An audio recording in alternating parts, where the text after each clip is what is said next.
Salut à tous. Eh bien aujourd'hui on va parler un petit peu batterie. Voilà, brièvement, hein, on va pas rentrer dans les détails de chimie, mais un petit peu que tout le monde comprenne un peu comment ça fonctionne et pourquoi il faut en prendre un peu soin.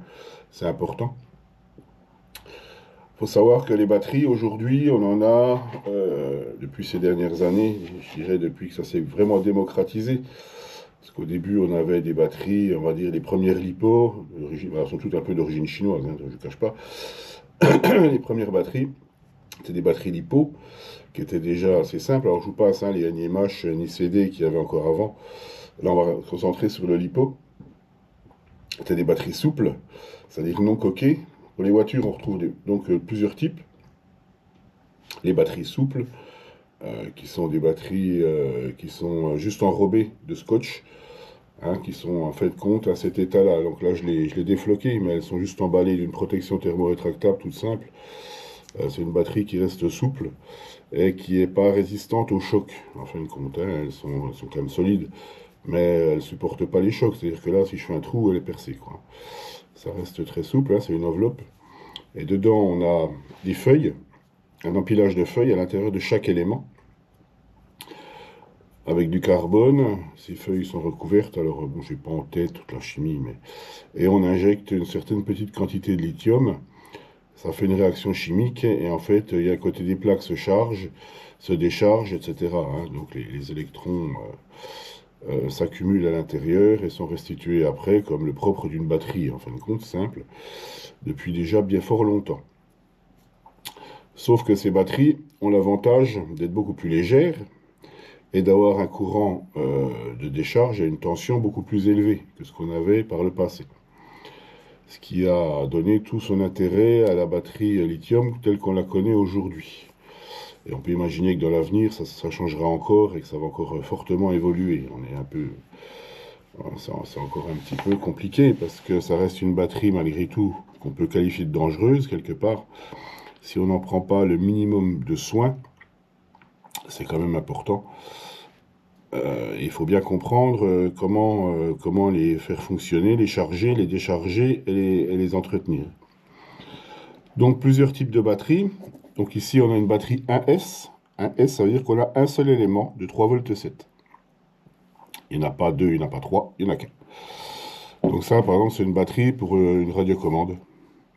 Mais elle peut aussi être utilisée pour autre chose, peu importe, c'est la tension qui compte. Et on a une batterie ici d'un seul élément. Ici, on a une batterie coquée, c'est-à-dire qu'elle a une protection plastique, mais on retrouve en fin de compte à l'intérieur la même chose que ça. En fin de compte, dedans, c'est ça, hein, ni plus ni moins, qu'on a mis dans une coque plastique pour la protection mécanique. Donc là, elles sont beaucoup plus résistantes aux chocs. En sachant que, de toute façon, dès que la coque est endommagée, cassée, fendue, gonflée, ouverte, la batterie, il faut la proscrire.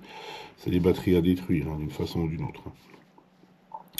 Mais dans son état, elle est dans une coque protection mécanique qu'on retrouve sur des batteries plus grosses. On a une 4S de DXF, ancienne génération celle-là. On a les batteries stick, donc qui sont différentes du shorty, ce qu'on appelle le shorty. Elles sont plus longues. C'est à peu près les grandes familles, quoi. Et après, on a des marques différentes, mais dans les mêmes conditionnements. Ici, on a des batteries 2S, donc deux éléments à l'intérieur qui sont couplés en série. Donc plus, moins, pour additionner la tension. Hein, donc deux fois, on a toujours 3,7 V nominal qu'on additionne, on passe à 7,4, etc. Il suffit d'additionner le nombre d'éléments pour avoir la tension. Mais elles n'ont pas toutes les mêmes propriétés, même si elles sont toutes de même conception, de même fabrication, elles n'ont pas toutes les mêmes propriétés. Aujourd'hui, on retrouve par exemple des batteries qui contiennent du graphène. Donc c'est un ajout chimique qui la rend techniquement plus résistante dans le temps, et plus résistante en fonctionnement. Enfin, elle est censée, entre guillemets, hein, parce que ça reste relatif, mais elle est censée être plus performante qu'une batterie classique. Donc on a sa tension, par exemple ici 7,4 V. On a sa capacité, par exemple ici on a une 7000. Voilà, on a une 7000. On en a en 6004, on en a en 10 000, on en a en 8 000, il y en a autant qu'on en veut, et selon l'usage qu'on veut en faire. Donc il est très important de choisir sa batterie en fonction de son véhicule. Un véhicule qui consomme peu n'aura pas besoin d'une batterie de 140 C. Hein, les C, c'est en fin de compte sa capacité de décharge, qu'on multiplie par sa capacité tout court. Et c'est un courant de décharge, mais pas continu. C'est-à-dire qu'on ne peut pas tirer 200 ampères sur une batterie comme ça en continu. On ne peut pas y mettre une charge. C'est des pics, en fin de compte. C'est le moment où, par exemple, l'entrée de ligne droite, on va accélérer à fond sur une bosse, etc. On va y demander du courant et elle va être capable à l'instant T de donner du courant. Enfin, une quantité de courant. Selon le nombre de C qu'elle a, une batterie de 25 C ne va pas être capable, avec des moteurs, on va dans l'exagération, mais avec un gros moteur qui consomme, elle ne va pas être capable de lui donner ce qu'il veut. Donc on sera limité en puissance, le véhicule ne donnera pas toute sa puissance, et par d'écoulement, ça va faire chauffer la batterie énormément. Ce qui a comme résultat d'avoir à la fin des batteries très chaudes et gonflées. En sachant qu'une batterie, son fonctionnement, c'est entre 60, 70 degrés, c'est bien. Elle risque pas grand-chose. Si on dépasse, si on est à 40, c'est mieux. Mais jusqu'à 60, 65 degrés, je pense que c'est raisonnable. Au-delà, elle va fabriquer de l'oxygène dans les cellules, à l'intérieur ici, elle va fabriquer de l'oxygène et elle va gonfler. En fin de compte, le gonflement, c'est ça, c'est de l'oxygène à l'intérieur qui crée un surplus de volume et ça la fait gonfler. Quand elle est gonflée, elle est foutue, hein, de toute façon. Certains les utilisent quand même, mais c'est quand même chaud, quoi. Je veux dire, ça sera jamais régressif dans l'autre sens. Une fois qu'elle est gonflée, elle est gonflée. On peut rien y faire, le cycle est fichu. Donc ces batteries, on doit les adapter au véhicule. Une GT8 par exemple, si je prends un exemple pour une GT8, on va préconiser vraiment des batteries de forte capacité, parce que la GT8 a la propriété de consommer énormément d'énergie. Donc il faut pouvoir nourrir l'électronique de façon à ce que le moteur puisse donner le maximum de ses capacités, de ses performances. C'est aussi conditionné par le rapport de transmission qu'on va appliquer. Si on applique un rapport de transmission trop grand, en fin de compte, on n'ira pas beaucoup plus vite et on va consommer énormément. Donc on va faire plus chauffer les batteries. Donc il faut toujours respecter un peu cet équilibre où on consomme, on a une batterie, une capacité, un moteur, une consommation, et on arrive à avoir un équilibre là autour où la batterie, le moteur et la performance est cohérente. C'est-à-dire que quand on s'arrête, le moteur est tiède chaud et la batterie tiède léger, quoi, on va dire, mais pas brûlante, quoi. Si elle est brûlante, ça va, il y a quelque chose qui ne va pas dans le schéma. Et on détruit ces batteries, sachant que si on achète des batteries haut de gamme, qui sont quand même à plus de 120 € par exemple, ça fait, pardonnez-moi l'expression, mais ça fait mal au cul, quoi, hein, parce qu'on va détruire ces batteries extrêmement rapidement. Donc ça, c'est le premier point. Donc on choisit évidemment sa batterie en fonction du nombre, du voltage qu'on a besoin en fonction du véhicule. Hein, si on a besoin d'une 4S, on va employer une batterie de 4S. Donc il y a 4 éléments comme ça. Là on a une 6005, pour la grosse, là on a une 6005. Ancienne génération. Et les nouvelles générations, et on voit qu'elle est, un peu plus petite. Là, on a un peu moins de hauteur, alors qu'elle a la même capacité. Donc ça, c'est les progrès aussi de la technique, de la technologie, où on peut arriver à avoir des éléments plus compacts pour la même capacité. C'est d'où l'évolution des choses avec le temps, ce qui est très bien d'ailleurs, parce que plus la batterie est plus légère, donc meilleure sera la performance aussi. Et il faut bien prendre en compte que ce genre de batterie, on peut les garder quand même assez longtemps. Une batterie n'est pas fichue dans l'année, quoi. Ces batteries peuvent avoir 3, 4 ans. Je veux dire, si on en prend soin, il n'y a pas de raison, quoi. En sachant que dès qu'elle est construite, qu'on la charge la première fois, elle se dégrade. C'est immuable. Qu'on l'utilise, qu'on l'utilise pas, elle rentre dans une phase de dégradation. Par sa conception. On peut rien y faire à ça, c'est un peu, voilà, bon. Donc, ce qui fait que, du coup, ça devient plus inconsommable que quelque chose qui est vraiment pérenne pour très longtemps. D'où l'intérêt d'en prendre soin, évidemment. Il faut donc les charger avec un chargeur approprié. Alors ça, j'y tiens particulièrement, utiliser un chargeur de qualité. Un chargeur, il doit vraiment délivrer un courant constant, avec, enfin, il doit être bien pour la charge. Ça ne doit pas être un truc qui balance tout et n'importe quoi, avec des courbes bizarres qui vont abîmer la batterie, même si ça charge. Il faut quand même une batterie à minima de qualité. On les charge toujours à 1C. Alors 1C, c'est la base. C'est-à-dire que là, cette batterie fait 7000, je vais la charger à 7000. Je ne vais pas chercher à comprendre autre chose. Je ne vais pas la charger à 3000, à 1000, à 500 mAh, comme j'ai déjà vu. On la charge à 7000. Celle-là, c'est une 6004, on la charge à 6004, et ainsi de suite. Une 6000, on la charge à 6000. Il n'y a pas de différence entre les sticks et les shorties, c'est pareil.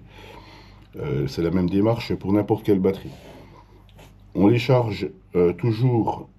Donc, alors pour revenir, on les charge à 1C, ce qu'on appelle 1C. Les premières batteries, dans le temps, celle-là, elle est très très vieille, hein, celle-là. Se chargeait que à 1C, elle n'avait pas aucune autre possibilité de charge. On ne pouvait pas la charger à 2C, sinon elle se déglinguait rapidement. Aujourd'hui, on peut les charger à 2, 4, 5, voire plus. On peut les charger à plus. Ce qui réduit d'autant le temps, en fin de compte, de charge. Si on prend un C, si elle est totalement vide, c'est à peu près 1 heure. Si on prend 2C, donc le double, c'est-à-dire qu'on la charge, celle-là, je la charge à 14 ampères, au lieu de la charger à 7 ampères, je la charge à 14 ampères, ça en prendra une demi-heure. Comme elles sont jamais vides, ça prendra encore moins de temps, évidemment. On ne décharge jamais sa batterie. Alors évitez, alors on peut, parce qu'aujourd'hui, les contrôleurs sont capables de gérer le courant de fin de vie de la batterie. C'est-à-dire qu'on appelle la coupure. On dit souvent, tiens, je suis en coupure parce qu'on a déchargé sa batterie. Ça marche si le contrôleur est réglé assez haut, en fin de compte, qu'on ne descend pas trop bas. Il faut savoir qu'à un certain seuil, la batterie elle sera fichue irrémédiablement. C'est impossible de revenir dans l'autre sens. Une fois qu'on est descendu, je crois que c'est 2 volts 8, je crois. Vraiment le seuil critique. Ça peut arriver une fois, mais je veux dire, c'est la batterie, elle est naze, quoi. Après. Chimiquement, elle se détruit, quoi. Donc, jamais descendre trop bas en coupure. Au moins 3,5, quoi, hein, pour une coupure automatique sur le contrôleur. Tant pis, on perd un petit peu en autonomie, mais au final, on s'y retrouve sur la durée, quoi. Si vous voulez pas le faire comme ça, vous savez à peu près le temps. Par exemple, il y a des gens qui disent, moi je roule 6 minutes. Je fais une session de 6 minutes. Je sais que sur 6 minutes, quand je vais couper ma batterie, il restera 30 ou 30% dedans, quoi. Donc ça la sauve pas mal, puisqu'elle n'arrive jamais dans un seuil critique où elle va être trop déchargée. C'est important. Pour la charge, c'est pas un problème, puisque c'est le chargeur qui va couper quand on arrivera, par exemple, pour une batterie standard à 4 volts, à 4 volts 2, 420, ça va être le seuil par élément. Une batterie HV, alors il y a aussi les batteries HV, c'est-à-dire haut voltage, qui sont des batteries qui sont apparues il y a quand même déjà quelques années. Ces batteries-là, elles peuvent monter, on peut les charger jusqu'à 4,35 volts par élément, ce qui donne plus de patates en début de pack, même si c'est pas constant sur la totalité du pack. En fait, on a une courbe de décharge qui est quand même un peu plus, enfin, moins linéaire, on va dire, en HV que les autres. Ce qu'on cherche en fin de compte, c'est que le pack reste constant sur la durée du temps de roulage, hein, pour pas avoir trop de variations de chute de tension. Ce qu'on a beau faire, ça reste un élément, une batterie. Quand on lui tire dessus, la tension va baisser. Elle va pas rester constamment. Il faudrait que ça soit une batterie parfaite qui va rester toujours à sa tension nominale tout le long du pack. C'est pas vrai. On a une courbe descendante au fur et à mesure de la décharge, mais avec une plage à peu près constante sur un bon moment quand même. Mais en HV, la première partie va descendre quand même assez vite. Donc voilà un peu pour la charge. On les charge toujours en équilibré, avec un câble d'équilibrage de ce style-là. Ça, c'est un câble 4S, on peut voir, au nombre de fils. Il y a les câbles 2S, etc. J'ai vu beaucoup de gens charger en mode charge, on va dire non équilibré, juste en branchant la prise principale et puis en mettant en charge. Ça marche aussi, mais ça me semble assez une hérésie. C'est ce qu'on fait pour une batterie 1S. Elle n'a pas d'équilibrage puisqu'elle n'a qu'un seul élément. Elle, on peut en mettre en mode charge, il n'y a pas de problème, on chargera qu'un seul élément. Mais quand on a plusieurs éléments, il est très très très rare d'avoir les trois éléments parfaitement équilibrés ensemble. Il y a toujours un élément, enfin j'ai toujours constaté, même dans des batteries chères, un élément plus faible que les autres. C'est comme une portée de petits chiens, de petits oiseaux, ce que vous voulez. Il y a toujours un qui est un peu plus faiblard que les autres. La batterie parfaite, voudrait que, ce que je faisais dans le temps, il y a longtemps, j'achetais plusieurs batteries, je triais les meilleurs éléments et je les ressoudais ensemble après comme ça pour avoir que des éléments forts en fin de compte. Et là, on a une vache de batterie. J'avoue qu'elle est quand même, on sent la différence, quoi. C'était surtout en avion que je faisais ça, sur les racers, parce qu'on a besoin vraiment de puissance et constante. Et en faisant ça, c'est un job un peu dangereux, hein, parce qu'il faut les dessouder, il faut les décoller, il faut sonner chaque élément, garder les mêmes éléments et les rassembler ensuite. Nous, on n'en est pas là, on prend une batterie du commerce, on l'utilise. Donc il y a toujours un élément qui est un peu plus faible que les autres, donc d'où l'équilibrage.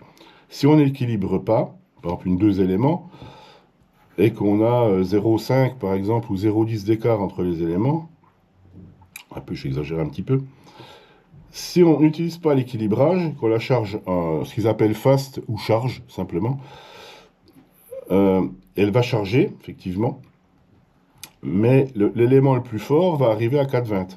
L'élément le plus faible va rester à 3,90 ou 4, alors je ne veux pas 3,90, mais on va dire 4,10. Et il va avoir du mal à monter celui-là, parce qu'il est plus faible que les autres. Il va mettre plus longtemps à arriver à 4,20. Mais pendant ce temps-là, que va faire l'élément qui est déjà à 4,20? Il va continuer de monter, lui. Et comme on n'a pas de mesure du chargeur d'équilibrage, il ne va pas savoir, en fin de compte, quel élément est à quelle tension. Il va prendre la totalité du pack. Donc lui, il va continuer de bourrer jusqu'à ce que ça rentre, quoi, hein. Et l'élément qui est à 4,20, ben, il va monter à 4,21, il va monter à 4,22, il peut monter à 4,23, et quand l'autre arrivera à 4,20, ben, il stoppera la charge. Parce que l'accumulation des deux, on aura la tension qu'on désire. Pas parce que la somme des deux est constante, parce qu'il y en a un qui est beaucoup plus fort et un plus faible. Et ça esquinte énormément l'élément. Mais techniquement, ça va plus vite. Ça va plus vite à charger, c'est moins, voilà. C'est pour ça qu'on a les équilibreurs qui sont intégrés dans tous les chargeurs, normalement. Enfin, j'en ai pas vu ça encore, vraiment dans le très bas de gamme peut-être, les blocs secteurs, genre de choses à bannir absolument, à mon avis, hein, ça reste que mon avis, hein. On utilise l'équilibrage qui va prendre, l'équilibreur c'est quoi? Il va prendre le plus, le moins, et il va prendre le point milieu entre les deux éléments. Donc ici on a plus, moins de la somme des deux accus, hein, plus et moins. Et au milieu on a une petite prise. Alors c'est la même chose sur ces accus-là, hein, sauf que là on le retrouve sur une prise d'équilibrage dédiée. Ici c'est intégré dans l'élément avec une prise ici, hein, avec un petit fil qu'on rajoute là. Et lui il va mesurer le chargeur du coup le plus, le moins et le milieu. Donc le milieu c'est entre les deux éléments. Et il va savoir l'élément entre plus et là quelle tension il a, entre le milieu et moins quelle tension il a. Donc il saura chaque élément à quelle tension il est à l'instant T de la charge. Quand il va voir que l'élément fort arrive à son seuil, il va en fait basculer pour réguler le deuxième élément, le plus faible, pour le charger plus celui-là que l'autre. Donc ça évitera de grimper l'autre à des seuils pas possibles, voire dangereux, et il va équilibrer l'autre. Souvent, du coup, ça prend plus de temps en fin de charge. On a une partie charge qui est très rapide, jusqu'à 90% à peu près. C'est un peu le même principe pour les voitures grandeur, hein. Et après, c'est plus long. Voilà, parce que le courant de charge baisse déjà, vous avez remarqué, hein, on est à par exemple 7000, on va charger à 7 ampères, et après on va baisser à 6, 5, 4, 3 pour finir peut-être à 1 ampère, 1 ampère 2 sur la fin de charge. Donc ça, c'est normal. Et ça, c'est la meilleure façon de charger vos accus, en fin de compte, hein. C'est vraiment utiliser l'équilibrage. J'ai vu beaucoup de gens le faire sans. Je peux que recommander de faire avec pour l'avenir des accus et aussi pour malgré le danger que ça peut représenter. Vous avez certainement vu des vidéos à droite à gauche d'éléments qui prennent feu. Et franchement, j'aimerais autant pas être à côté. Hein. J'ai fait péter quelques-uns, croyez-moi, c'est impressionnant. Hein. Euh, on néglige pas ces accus, quoi. De même, en fin de Pâques, euh, alors il y a plusieurs écoles. Il y a ceux qui vont dire, moi je les recharge pas, je les laisse refroidir. Et il y en a qui les rechargent tout de suite. Les deux, ça marche. Si le pack, comme je vous ai expliqué précédemment, n'a pas atteint des températures exagérées, qu'il est à 45, 50, 50, 45 degrés, on peut le recharger. C'est pas un problème. Il faut savoir qu'un élément, il a une résistance interne, comme toute chose. Il y a une résistance interne. Et quand le pack est chaud, cette résistance, elle baisse. Donc son rendement est meilleur. Euh, Quand le pack est froid, la résistance, elle monte. Et c'est pas recommandé de les charger, par exemple, dehors en hiver quand il fait froid. On les esquinte aussi. Il faut qu'ils aient techniquement une température. Le mieux, c'est de les laisser, si vous êtes au froid, que vous roulez, vous les laissez au chaud dans la bagnole. Ou dans une poche même. Alors, c'est un peu chaud dans la poche, mais bon, à cause de la potentielle dangerosité, même moi, si ça m'est jamais arrivé. Mais les laisser dans un blouson ou au chaud, c'est mieux qu'ils soient tièdes, voire quand même à une température correcte pour les recharger. En sachant que quand vous les utilisez, ils vont chauffer par nature quand vous allez tirer du courant dedans, et ça va stabiliser un peu la température. Mais il vaut mieux éviter de les laisser au froid parce que ça les esquinte. Et de toute façon, ils prennent pas leur charge totale. C'est pas bon pour eux. Il vaut mieux qu'ils soient un peu chauds. C'est pas mauvais. Hein. Il faut juste pas dépasser, je vous dis, une certaine température qui après devient destructrice et fait gonfler les accus.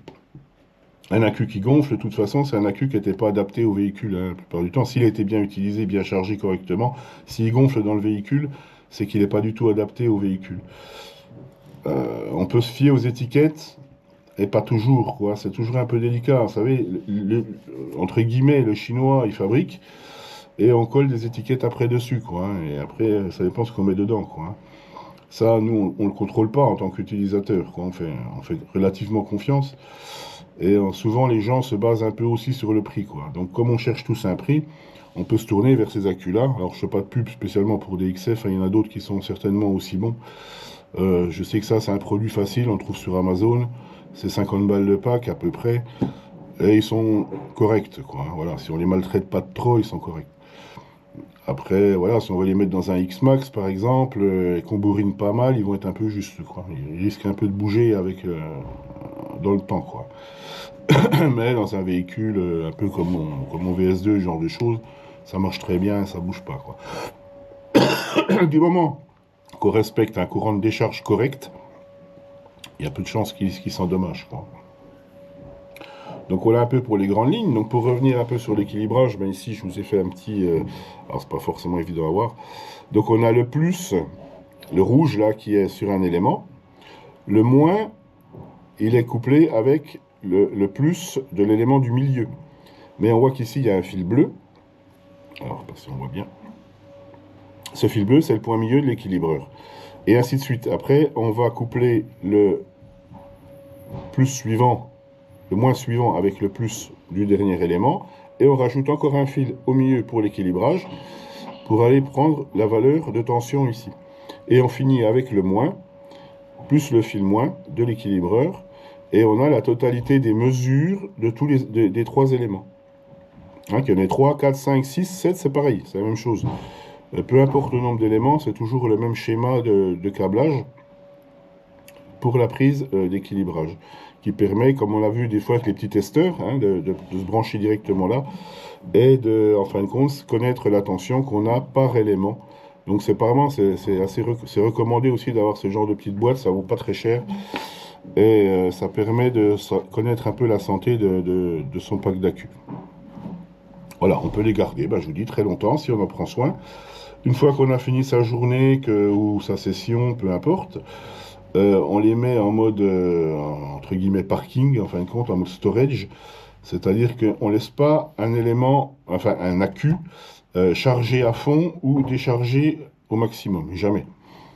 C'est pareil, ça fait partie des règles essentielles.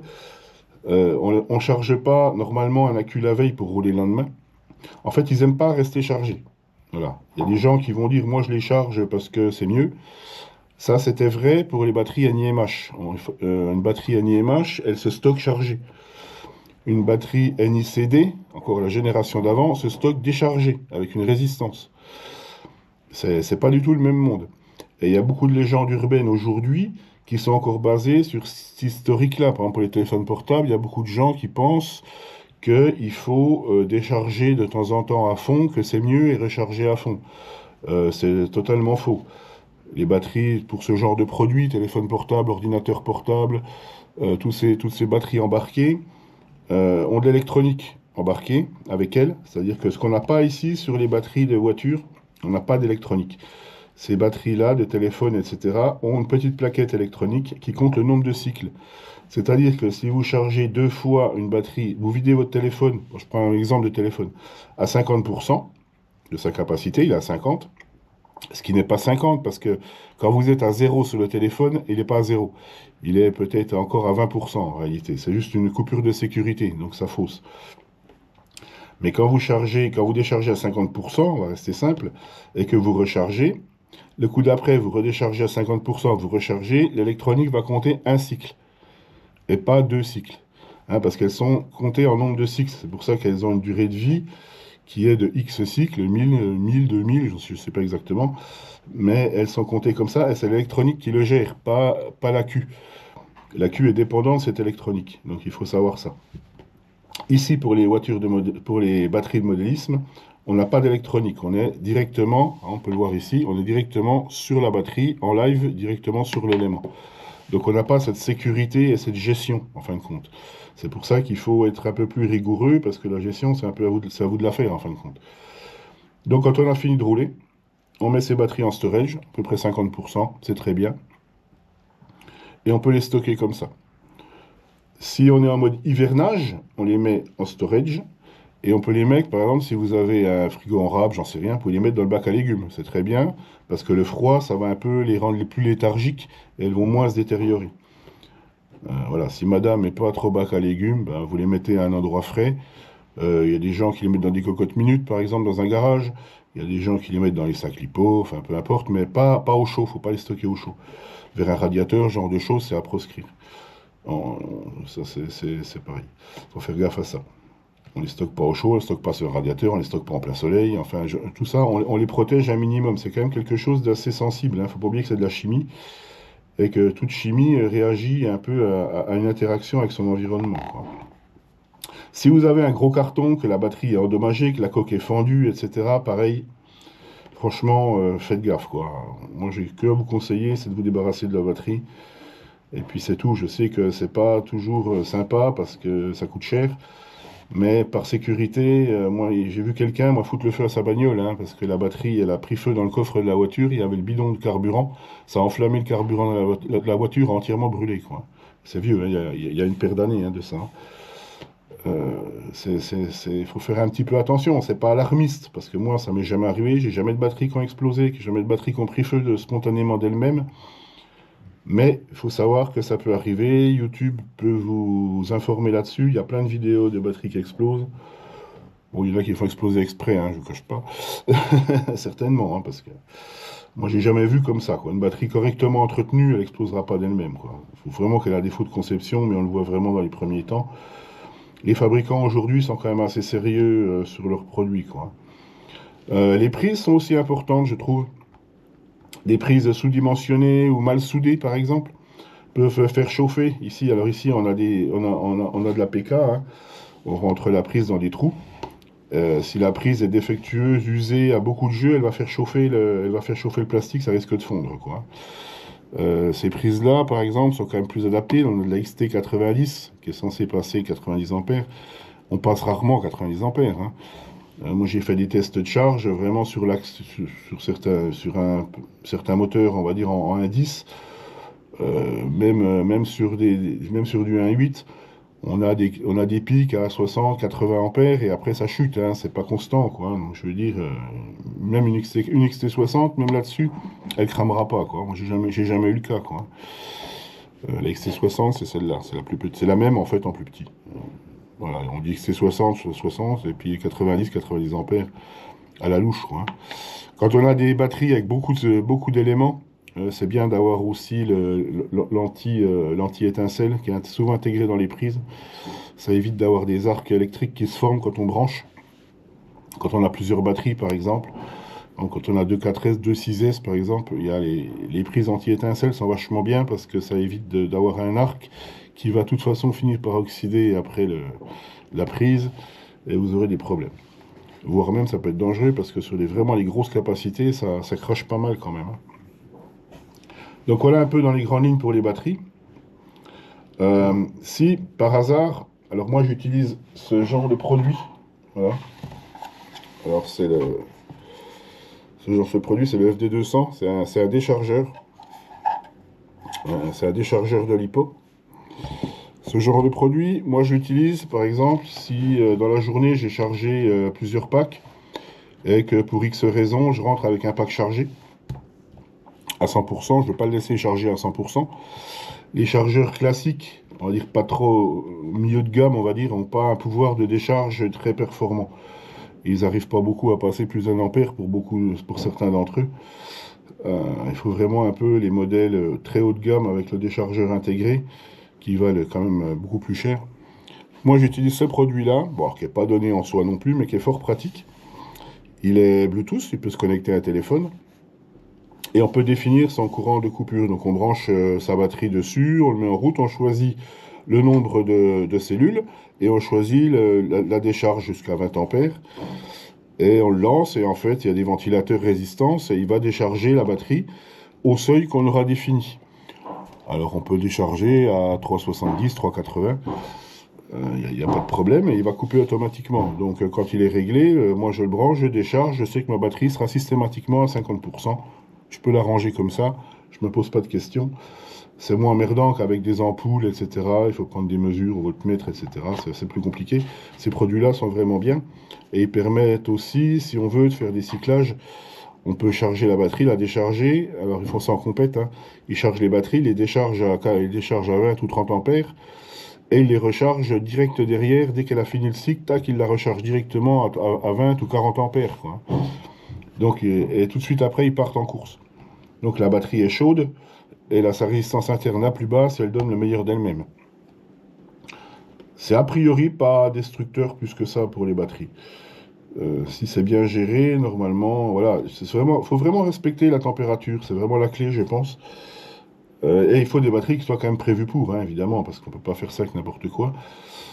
Il y a des batteries plus économiques qui vont pas supporter ce genre de traitement, hein, ça c'est certain. Mais les batteries un peu haut de gamme, hein, comme cette marque-là, IP, là, c'est des bonnes batteries. Franchement, c'est un bon rapport qualité-prix, c'est un petit peu onéreux, je reconnais. Mais c'est des batteries performantes, quoi. Si on veut faire un temps, il faut au moins ce genre de produit. Ici, on a des batteries Corali. Alors, je suis un peu plus déçu des Corali. Je les trouve pas super, super nerveuses. Ce que je vous disais, hein, les petits Chinois, ils ne sait pas trop ce qu'ils mettent dedans. En sachant qu'une batterie LiPo, c'est un empilage de feuilles. À l'intérieur de chaque élément, c'est des feuilles qui sont empilées. Et à une époque, on nous vendait des batteries super légères. C'est pas très logique. Alors, je veux dire, si on veut une batterie de X de cellules, de telle capacité, elle fera grosso modo le même poids. Hein, moi, je les pesais et j'ai déjà remarqué des différences notables à capacité égale, quoi, hein. Il y avait des fois 100 grammes d'écart, c'est énorme. Et je me dis comment ils font faire 100 grammes d'écart dans une batterie non coquée, hein, évidemment. Batterie souple comme ça. Et j'en avais ouvert et c'est pas du tout fait pareil, quoi, hein. C'est pas le même nombre de feuilles, etc., quoi. Donc, au final, ça se ressent, hein. Ça se ressent, même si on a la tension, on n'a absolument pas la puissance, quoi. Mais c'est des batteries pas chères, voilà. Si on fait du loisir avec des petites voitures, on n'a pas besoin d'avoir des batteries hors de prix, hein. Ils font des bonnes batteries qui auront suffisamment de performance. Par contre, si on évolue, il faudra que la batterie évolue. C'est une évidence, quoi. Donc voilà, il existe toutes sortes de produits intéressants, des chargeurs. C'est SDT qui fait ça. C'est pas des mauvais produits, ça fait un boucan de sèche-cheveux, c'est épouvantable. Mais c'est bien pratique parce que ça permet de gérer ses batteries facilement et rapidement. Sans se prendre la tête, puisque c'est géré électroniquement. Donc on sait que quand il y aura la coupure définie, la coupure, ça sera fait comme ça. Il y aura juste à la ranger dans sa boîte.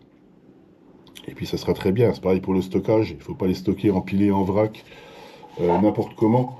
C'est bien d'avoir ou des boîtes lipo, des sacs lipo, mais pas les empiler forcément tous tout ensemble comme ça.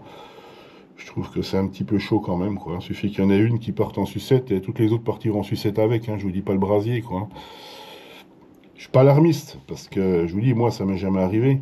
Mais ça peut arriver, j'ai déjà vu arriver à d'autres, quoi. Donc quand même, plus ou moins méfiance. Un chargeur de qualité, c'est important pour la durée de vie de la batterie et pour la charge, pour la sécurité de charge aussi. Donc il ne faut pas faire n'importe quoi avec ces batteries quand même. Même si c'est fabuleux, parce que je vous dis, au niveau puissance et poids, on a gagné énormément ces dernières années. Alors, franchement, c'est le pied, quoi. Dans le temps, on avait des packs de LiMH qui pesaient un âne mort, quoi. C'était compliqué. Là, on a vraiment... Et beaucoup plus compact, en plus. Donc, c'est vachement bien, mais il faut en prendre un peu soin quand même, quoi. Pas les laisser traîner dans un coin, dans un tiroir, enfin, un genre de choses, quoi. Il faut vraiment, vraiment prendre ça comme un produit un petit peu à bichonner, et puis si on veut les avoir longtemps, c'est bien, quoi. Moi, j'ai vu des... Ce qui arrive fréquemment, c'est les débutants. Par exemple, ils achètent une voiture, ou ils ont une voiture à Noël, on leur offre une voiture avec une batterie. La batterie, quand elle est neuve, évidemment, elle est à 50% quand on la reçoit, elle n'est pas vide. Ils la chargent, ils vont rouler, ils s'amusent, et après la bagnole, on la met dans le placard, dans le tiroir, et on l'oublie des fois pendant plusieurs mois, quoi. La batterie a été rangée déjà vide. Le gamin ou l'ado, enfin peu importe, hein, j'ai même vu des adultes, hein, il arrive au terrain, il branche, il charge, alors elle va faire comme si elle chargeait, mais sauf qu'elle va charger en quelques minutes, quoi. Le truc, il va dire c'est bon, et vous roulez 100 mètres, c'est fini, la pluie, quoi. La batterie, elle est cuite, quoi. Donc, parce qu'elles ont été stockées vides, quoi, ni plus ni moins, quoi. Donc la chimie se détruit, les plaques s'oxydent, et c'est fini, et la batterie, elle est poubelle. Donc on peut les garder très très longtemps, hein. Il n'y a vraiment pas de problème si on en prend soin et qu'on les utilise correctement. Une batterie, un véhicule est adapté à sa capacité. En sachant que par défaut, qui peut le plus peut le moins, donc une batterie qui a une bonne capacité, un bon courant de décharge, va être capable d'alimenter aussi un petit véhicule, il n'y a pas de problème là-dessus. Hein, la Shorty, par exemple, est plus adaptée aux véhicules, aux pancards, aux véhicules, certains types certaines voitures qui utilisent ce genre de batterie pour certaines pistes. C'est plus à cause de l'encombrement, en fin de compte. On peut en mettre deux, on peut même les cumuler ensemble, hein, on peut mettre deux batteries identiques. Alors, petit aparté pour les gens qui chargent, qui n'ont pas ce type d'accu, qui n'ont pas du 4S, par exemple, en un seul bloc, ont deux blocs 2S. Deux blocs 2S, c'est deux batteries distinctes. Elles ne se chargent pas de la même façon. Je suis contre le fait de les charger séparément sur le chargeur. J'en charge une, j'ai fini, je charge l'autre. Même si elles sont de la même famille, de la même marque, elles auront toujours un écart. L'idéal, c'est d'utiliser un câble, en fin de compte, qui fait du 4S avec deux batteries. On branche le plus, le point milieu, le moins. Ici, après, on ponte les deux. C'est un pont, hein. Et on a encore un point milieu ici. Et après, on a le fil de sortie. Donc, dans ce cas, alors là, c'est peut-être pas le super exemple. C'est plutôt comme ça. Voilà, je ne vais pas vous induire en erreur. On fait moins, plus, moins, plus. Et parce que ces batteries-là ont deux sens. Voilà, c'est remarqué. Il y a des petits bouchons. On peut les mettre dans deux sens. C'est pas propre à toutes. C'est pas le cas de celle-là, par exemple. On les met en série. Et du coup, le chargeur, il va croire que c'est une batterie comme ça. C'est une batterie 4S. Et qu'est-ce qu'il va faire dans ce cas? Il va parfaitement équilibrer les deux éléments. Alors l'idéal, c'est de ne pas prendre deux batteries de marques différentes ou d'âge différents. Le top, c'est d'avoir deux batteries qui ont été quasiment achetées en même temps et qui ont la même, qui ont la même date, alors, pas au jour, mais qui sont au moins de la même année, quoi. Hein, parce que si on prend une vieille batterie qui a déjà pas mal vécu et une batterie neuve, il va y avoir un déséquilibre entre les deux, Pierre va faire chauffer Paul. Et là, on a aussi un risque d'incendie. Si la batterie-là est beaucoup plus chargée que celle-là, risque d'incendie aussi, parce qu'il va y avoir un transfert d'énergie, on risque de cramer. Donc le top, c'est le câble. Ça existe tout fait, hein. Chez Vartel, par exemple, il en a. Ils appellent ça du 4S, du 2+, je sais pas quoi. Et en fait, c'est un câble qui, lui, va faire croire au chargeur que c'est une 4S. Voilà. Et le chargeur va équilibrer les 4 éléments. 1, 2, 3, 4, du coup. Donc vous aurez, à la fin de charge, quand il vous dira que c'est full, que c'est plein, vous aurez bien deux éléments chargés, équilibrés de la même façon. Donc quand vous les additionnerez dans le véhicule en série, hein, c'est-à-dire qu'on les met dans la voiture, on met la prise là qui vient de l'ESC, là après on fait un pont et là on retourne à l'ESC. C'est un peu sur les voitures de piste par exemple, moi j'en ai comme ça. Il y a plusieurs véhicules qui peuvent fonctionner comme ça. On ne peut pas mettre des batteries comme ça à cause de l'encombrement. On est obligé d'en mettre une de chaque côté du véhicule. C'est parce que c'est comme ça. On peut aussi les mettre comme ça, on peut les mettre comme ça. Enfin bon, il existe plusieurs types de façons de faire en 2x2S. Mais c'est important de les charger comme ça parce qu'elles seront équilibrées. Elles auront la même tension, les deux. Et il n'y aura pas d'écart, du coup. Donc votre somme finale de tension, elle sera correcte. Et la décharge sera correcte. Sur tous les éléments. C'est très très important. Donc ne pas faire n'importe quoi avec ces accus. Alors les plus aguerris, je leur apprends rien, hein. Évidemment, je n'ai pas cette prétention. Mais pour les gens qui sont plus débutants ou qui ont moins l'habitude, c'est des fois important de rappeler aussi des fois certaines choses. Voilà. Donc je pense que j'ai un petit peu fait le tour. Je pense pas avoir oublié trop grand chose. Dites-moi si vous avez des questions, si vous voulez savoir quelque chose.